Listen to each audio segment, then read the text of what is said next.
तो यहाँ पे क्या हुआ, दो लास्ट लेक्चर में बातें हुई थी, तो यहाँ पे 2 पॉइंट छूटा रह गया था हमारे यूनिसेलुलर और मल्टीसेलुलर में। तो आइए उसको हम एक बार फिर से देख लेते हैं। Unicellular organism barriers life process such as gaseous exchange, excretion, respiration etcetera takes place through cell surface. ये क्या होता है कि यूनिसेलुलर में क्या होते हैं, barriers life process such as gaseous exchange, excretion, respiration etcetera takes place through cell surface. तो जो ये होता है वो किससे क्या करते हैं, किस जैसे कि मान लो रेस्पिरेशन, हम किसके थ्रू रेस्पिरेशन करते हैं, लंग्स के थ्रू करते हैं, क्योंकि हम मल्टीपल अर्ग में आते हैं। जबकि जो सेल होता है वो किससे करता है, सेल सरफेस से क्या करता है, रेस्पिरेशन करता है, एक्सक्रीशन करता है, गैसियस एक्सचेंज भी क्या होता है, सेल सरफेस से। तो जबकि हमारे गैसियस एक्सचेंज के लिए क्या होता है, इनमें क्या होता है, इन एक्सटर्नल क्या होता है, एक्सटर्नल गैसियस एक्सचेंज, जबकि हमारे क्या होता है, इंटरनल होता है। In multicellular organism there are various systems such digestive system, circulatory system to perform such function. तो मल्टीसेलुलर में क्या होते हैं, ढेर सारे सिस्टम पाए जाते हैं, जैसे क्या हुआ, digestive system, circulatory system, nervous system. ठीक, तो ये कई सारे आर्गन सिस्टम लेवल पर ये कहते हैं परफॉर्म करते हैं किसी फंक्शन को। और यहाँ पे देखें अगर हम, हाँ नेक्स्ट पॉइंट क्या है, इन यूनिसेलुलर ऑर्गेनिज्म, ये तो हो चुका है। यहाँ पे एक पॉइंट ऊपर छूट रह गया था, ये भी हो चुका है। पॉइंट यहाँ पे है क्या, नेक्स्ट पॉइंट क्या है कि growth in unicellular organisms occur growth of the cell. तो इसमें क्या होता है, यूनिसेलुलर में क्या होता है, growth in unicellular organism occurs due the cell. Unicellular में क्या होता है कि अगर ग्रोथ होती है तो किसके ग्रोथ ग्रोथ किस में होता है, अगर ग्रोथ होते हैं मतलब सेल में ग्रोथ होगा तो टोटली क्या होती है, वो ग्रोथ करती है। और मल्टीसेलुलर में क्या होता है, in multicellular organism growth occurs due to division of cells of the body. इनमें क्या होता है कि सेल्स का डिवीजन, जब इसमें क्या कहते हैं, सेल डिवाइड करते हैं, क्या कहते हैं मल्टीसेलुलर में जब सेल डिवाइड करती हैं तब होता है कि इनका क्या होता है, ग्रोथ होता है। जबकि इनमें क्या होता है, वही जो ग्रोथ सेल में ग्रोथ होगा, यूनिसेलुलर में क्या होता है, सेल में ग्रोथ होगा तो बॉडी में ग्रोथ होगी। और जबकि मल्टीसेलुलर में क्या होता है कि ये क्या होते हैं, डिवीजन ऑफ सेल्स होता है, मतलब सेल डिवाइड करेगी तब जाके क्या होता है, इनमें ग्रोथ क्या होता है, पॉसिबल हो पाता है। तो आइए अब हम बात करेंगे प्रोकैरियोट और यूकैरियोट पे। आइए अब हम यहाँ पे बात करते हैं प्रोकैरियोट और यूकैरियोट में। तो प्रोकैरियोट और यूकैरियोट, सबसे पहले यहाँ पे प्रोकैरियोट में क्या होता है कि ये इसमें क्या होता है कि एक डिफाइंड न्यूक्लियस नहीं पाया जाता। और ये क्या होता है, प्रोकैरियोट क्या होता है, हमारे स्मॉलर ऑर्गेनिज्म होते हैं। और यूकैरियोट क्या होता है, हमारे हायर ऑर्गेनिज्म होते हैं।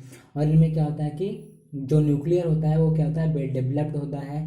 यूकैरियोट में क्या होता है, न्यूक्लियर क्या होता है, न्यूक्लियस क्या होता है, वेल डेवलप्ड होता है। जबकि प्रोकैरियोट में न्यूक्लियस का डेवलपमेंट अच्छे से नहीं हो पाता, इनमें नॉट वेल डेवलप्ड, नहीं नॉट वेल डेवलप्ड होते हैं, सॉरी।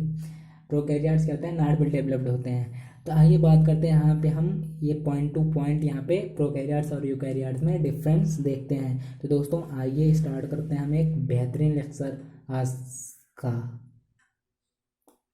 तो आइए देखते हैं क्या हुआ कि प्रोकैरियोट्स, एक तरफ लिखा हुआ है प्रोकैरियोट्स, दूसरी तरफ लिखा हुआ है यूकैरियोट्स। तो प्रोकैरियोट्स सबसे पहले पढ़ते हैं, prokaryotic cell occur only in lower organism such as bacteria, blue green algae. तो क्या हुआ दोस्तों कि जो प्रोकैरियोट होता है वो क्या होता है, लोअर ऑर्गेनिज्म पाया जाता है, जैसे कि बैक्टीरिया, ब्लू ग्रीन एल्गी। और यूकैरियोट की बात करें तो eukaryote cell occurs in higher organism such as human, tiger, plants.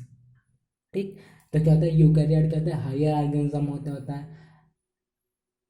तो ठीक, इसके एग्जांपल की बात करें क्या, ह्यूमन, टाइगर और प्लांट। नेक्स्ट पॉइंट आता है, in prokaryotic cell an organised nucleus is absent. Prokaryotic cell में क्या होता है कि न्यूक्लियस क्या होता है, ऑर्गेनाइज्ड, इनमें क्या होता है कि हमने बताया अभी पढ़ा कि क्या होता है, इनमें क्या होता है, वेल डेवलप्ड न्यूक्लियस नहीं होता, इनमें न्यूक्लियस का सही क्या होता है, ऑर्गेनाइजेशन नहीं होता है। Nucleus is represented by mass of DNA. तो न्यूक्लियस क्या है, ये क्या किसको रिप्रेजेंट करता है, mass of DNA fibres without nuclear membrane and nucleoli. तो मतलब क्या होता है, इसमें न्यूक्लियर मेम्ब्रेन और न्यूक्लियाई नहीं पाया जाता। अभी क्या होता है, यहाँ पे फिगर को एक बार देखते हैं, अभी प्रोकैरियोट को देखेंगे और यूकैरियोट, दोनों को देख के क्या होता है हम डिफ्रेंशिएट कर पाएंगे। In eukaryotic cell an organ nucleus is organised nucleus is present, it contains chromatin network, nuclear membrane and nucleoli. तो यूकैरियोट में क्या होता है कि जो न्यूक्लियस होता है उसका क्या होता है, ऑर्गेनाइजेशन क्या होता है, प्रेजेंट होता है। इट कंटेन्स, इनमें क्या होता है, क्रोमैटिन होते हैं, क्रोमैटिन नेटवर्क पाया जाता है, क्रोमैटिन थ्रेड पाया जाते हैं, कहता है न्यूक्लियर मेम्ब्रेन पाया जाता है, न्यूक्लियोलस होता है, न्यूक्लियाई, ये सब के सब क्या होता है, प्रेजेंट होते हैं। तो आइए नेक्स्ट पॉइंट अभी हम और देखते हैं प्रोकैरियोट और यूकैरियोट में डिफरेंस।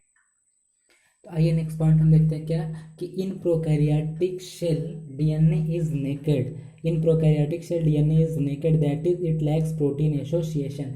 तो क्या होता है, प्रोकैरियोटिक सेल में क्या होता है, डीएनए क्या होता है, नेकेड, नेकेड मीन्स क्या होता है कि इनमें प्रोटीन का एसोसिएशन क्या होता है, नहीं पाया जाता। लैक मतलब क्या होता है कि एब्सेंट होना, ठीक। तो इनमें क्या होता है, प्रोटीन का एसोसिएशन नहीं पाया जाता, इस वजह से क्या होता है, हम कह देते हैं कि डीएनए क्या होता है, नेकेड होता है।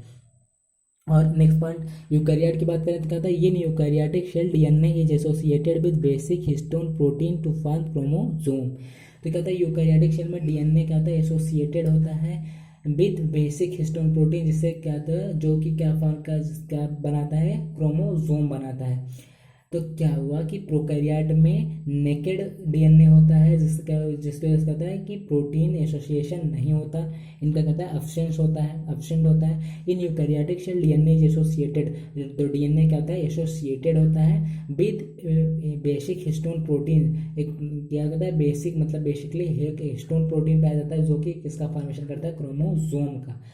तो नेक्स्ट पॉइंट अब यहाँ पे आता है प्रोकैरियोट का, क्या कि in prokaryotic cell is made up of peptidoglycan और म्यूकोपेप्टाइड और म्यूरिन। इसलिए कहता है कि प्रोकैरियोटिक सेल जो होता है वो किसका बना होता है, पेप्टाइडोग्लाइकान और म्यूकोपेप्टाइड और म्यूरिन का बना हुआ होता है।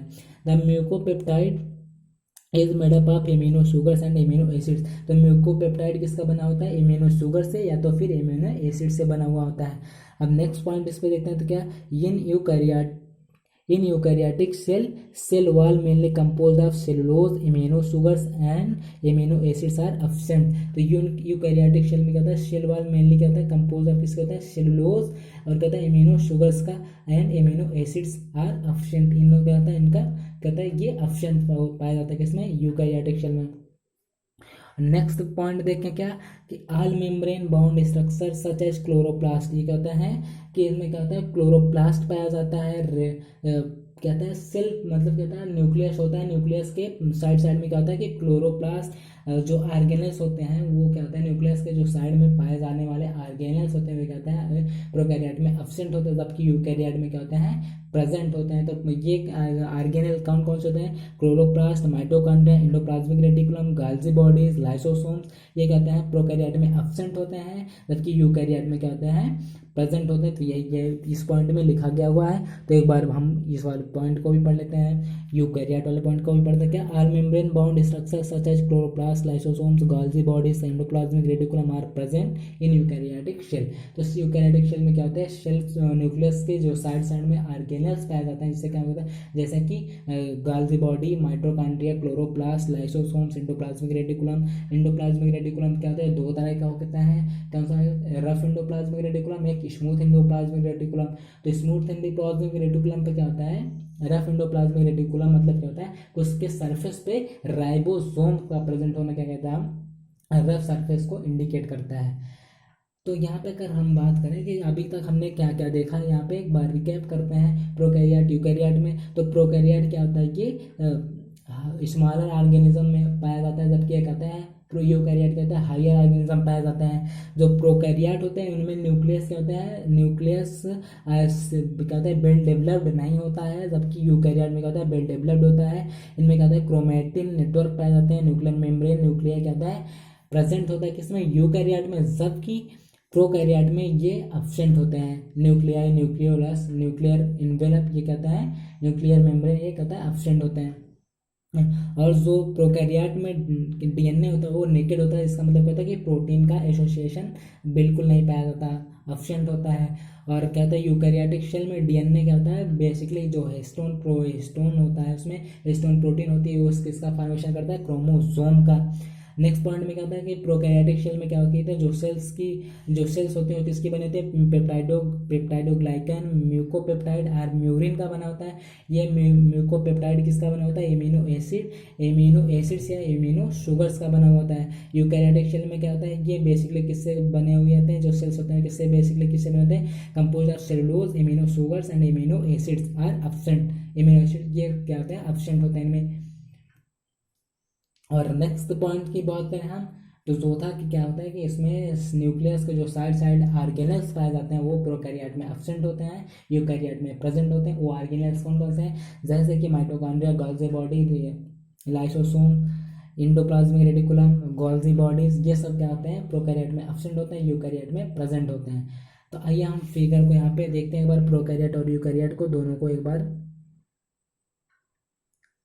तो यहाँ पे फिगर कौन सा है, प्रोकैरियोटिक सेल का फिगर है। तो दोस्तों देखो, अभी हमने क्या कहा कि इस पे क्या होता है, इनमें सेल वॉल प्रेजेंट होता है। आउटर लेयर क्या होती है, आउटर लेयर क्या हो गया हमारा, सेल वॉल हो गया। और जो इनर लेयर हो गई उसे क्या होता है, प्लाज्मा मेम्ब्रेन कह दिए, प्लाज्मा मेम्ब्रेन हो गए। अब देखो ये क्या होता है, इनमें क्या कहता है, साइटोप्लाज्म नहीं पाया जाएगा। तो क्या होता है, वेल डेवलप्ड इसमें न्यूक्लियस नहीं पाया जाता है, कि न्यूक्लियर का क्या होता है, न्यूक्लियर मेम्ब्रेन हो या फिर न्यूक्लियर का इनवेलप हो, ये क्या होता है, एब्सेंट होते हैं इनमें। इनमें क्या कहता है कि अभी जब हम प्रोकैरियोट्स को जो है, प्रोकैरियोट्स को जब डिटेल में पढ़ेंगे तो एक पॉइंट, एक हेडिंग आता है, एक पॉइंट आता है, क्या होता है, cell envelope and its modification. तो सेल इन्वेलप और इसके मॉडिफिकेशन, जो फ्लैजेला और सीलिया पाए जाते हैं, ये सारे बैक्टीरिया में नहीं पाए जाते हैं, ये कुछ ही बैक्टीरिया में पाए जाते हैं। जैसे ये फ्लैजेला और सीलिया क्या करते हैं, पिलाई क्या करते हैं कि इसको मोशन में, इसके मूवमेंट में क्या करते हैं, हेल्प करते हैं, इसके मूवमेंट में हेल्प करते हैं। तो ये क्या होते हैं, फ्लैजेला पाई जाती है। फ्लैजेला और सीलिया में बात करें तो जो ये क्या होता है, एक्सटेंशन होता है, इसका जो एक्सटेंशन फॉर्म होता है, ये अगर छोटा एक्सटेंशन फॉर्म हो तो उसे हम कहते हैं सीलिया। अगर इसका बड़ा एक्सटेंशन हो गया, इसका बड़ा खिंचाव क्या कहलाता है, फ्लैजेला कहलाता है। और पिलाई क्या रहता है, ये भी क्या होता है, एक स्मॉलेस्ट क्या होता है, एक्सटेंशन होते हैं, ये भी क्या होता है, बॉडी से इसके ओरिजिनेटेड होते हैं। तो ये कहते हैं इनमें राइबोसोम भी पाया जाता है, न्यूक्लियड। तो राइबोसोम क्या होता है, प्रोकैरियोट यूकैरियोट दोनों में पाया जाता है। साइटोप्लाज्म, राइबोसोम, प्रोकैरियोट यूकैरियोट दोनों में पाया जाता है। तो यहाँ पे हमने प्रोकैरियोट का फिगर देखा। अब एक बार हम यूकैरियोट का फिगर यहाँ पे देखते हैं। तो दोस्तों यहाँ पे यूकैरियोटिक का फिगर दिया गया हुआ। तो हमने क्या कहा कि ये जो होता है, ये वेल डेवलप्ड और क्या होता है, ओरिजिनेटेड न्यूक्लियस पाया जाता है। तो इनमें क्या होता है, न्यूक्लियर इन्वेलप का प्रेजेंट होना, साइटोप्लाज्म और क्या होता है, न्यूक्लियोलस का प्रेजेंट होना। ये क्या कहता है कि ये वेल डेवलप्ड न्यूक्लियस को शो करता है, कि मतलब क्या होता है इनमें, ये जो यहाँ पे न्यूक्लियर इन्वेलप दिख रहा होगा, न्यूक्लियर मेम्ब्रेन, तो न्यूक्लियर पोर भी इसमें पाया जाता है। तो न्यूक्लियर इन्वेलप के अंदर क्या पाया जाता है, साइटोप्लाज्म पाया जाता है, उसके अंदर क्या पाया जाता है, न्यूक्लियोलस पाया जाता है। तो यही हमने कहा कि प्रोकैरियोट में ये वेल डेवलप्ड नहीं होते, यूकैरियोट में ही वेल डेवलप्ड होते हैं। इनमें क्या पाया जाता है, ऑर्गेनेल्स पाए जाते हैं, न्यूक्लियस के जो साइड में पाए जाते हैं उसे क्या कहते हैं, ऑर्गेनेल कहते हैं। वो ऑर्गेनेल कौन कौन सा होता है, जैसे माइटोकॉन्ड्रिया, यहाँ पे क्या होता है, स्मूथ इंडोप्लाज्मिक रेटिकुलम, और कहता है रफ इंडोप्लाज्मिक रेटिकुलम। स्मूथ और रफ में बात करें तो रफ इंडोप्लाज्मिक रेटिकुलम क्या होता है कि इसके सरफेस पे क्या होता है, राइबोसोम प्रेजेंट होता है, जबकि स्मूथ सरफेस पे क्या होता है, राइबोसोम प्रेजेंट नहीं होते। ये क्या, इनमें राइबोसोम पाया जाता है। तो हमने कहा था कि यूकैरियोट और प्रोकैरियोट दोनों में क्या पाया जाता है, राइबोस दोनों में प्रेजेंट होता है। और क्या पाई जाती है, माइक्रोबॉडीज पाई जाती हैं। तो इनमें भी क्या होता है, जो आउटर लेयर होती है उसे हम कहते हैं सेल वॉल कहते हैं, जो इनर लेयर होती है उसे कहते हैं प्लाज्मा मेम्ब्रेन कहते हैं। अब क्या होता है, इनमें साइटोस्केलेटल फाइबर्स भी पाए जाते हैं, जो राइबोसोम्स को क्या होता है, इसके सेल वाले सेल प्लाज्मा या फिर प्लाज्मा मेम्ब्रेन से क्या होते हैं, कनेक्टेड होते हैं। तो इस तरह से हमने फिगर को देख के इन दोनों में डिफ्रेंशिएट कर पाए कि प्रोकैरियोट और यूकैरियोट में क्या क्या डिफरेंस है। लेकिन अभी हम जो है नेक्स्ट लेक्चर में प्रोकैरियोट और यूकैरियोट को डिटेल्स में पढ़ेंगे। तो यहाँ पे अभी कुछ पॉइंट और देखते हैं हम इसके प्रोकैरियोट और यूकैरियोट के डिफरेंस के बारे में। और दोस्तों प्रोकैरियोट और यूकैरियोट में 3 पॉइंट और दिया गया है, उसको हम पढ़ते हैं। तो पहला पॉइंट क्या है, in prokaryotic cell the photosynthetic pigments occur in flattened sac. तो एक आता है प्रोकैरियोटिक में क्या होता है कि जो फोटोसिंथेसिस करने वाले क्या होते हैं ऑर्गेनिज्म होते हैं, इनमें जो फोटोसिंथेटिक पिगमेंट पाया जाता है वो क्या होता है फ्लैटेंड होता है। फ्लैटेंड सेल्स होता है, क्या होता है चिपटा, मतलब फ्लैटेंड मतलब क्या होता है चपटा होता है, जिसे हम क्या कहते हैं लैमली कहते हैं। इसे हम कहते हैं फ्लैटेंड सेल्स को क्या कहते हैं हम लैमली कहते हैं। The lamellae are not enclose by membranes. तो जो जो लैमली है वो मेम्ब्रेन्स पे क्या होता है, वो मेम्ब्रेन उसके पे जो लैमली है उस पे क्या होता है मेम्ब्रेन नहीं पाई जाती। और यूकैरियोट की बात करें तो क्या होता है you in eukaryotic cell the lamellae are enclose with in double membrane and are called chloroplast. तो जो क्या होता है कि यूकैरियोट होता है उसमें क्या होता है जो डबल मेम्ब्रेन होती है क्या, जिसे हम कहते हैं क्लोरोप्लास्ट कहते हैं। In prokaryotic cell mesosomes are the sites of respiration. तो जो मेसोजोम होता है प्रोकैरियोटिक शेल, अभी हम बताएंगे कि मेसोजोम क्या होता है, इसका क्या होता है मॉडिफाइड ये होता है क्लोरोप्लास्ट साइटोप्लाज्म का मॉडिफाइड होता है ये मेसोजोम, जिसमें किसमें पाया जाता है प्रोकैरियोट में पाया जाता है। जब अभी हम cell envelope and its modification पढ़ेंगे तो उसमें हम डिटेल्स में पढ़ेंगे कि जो साइटोप्लाज्म का एक मॉडिफाइड फॉर्म होता है उसे हम कहते हैं मेसोजोम कहते हैं, जो कि प्रोकैरियोट में पाया जाता है। तो इसी के थ्रू क्या करते हैं वो रेस्पिरेशन करते हैं।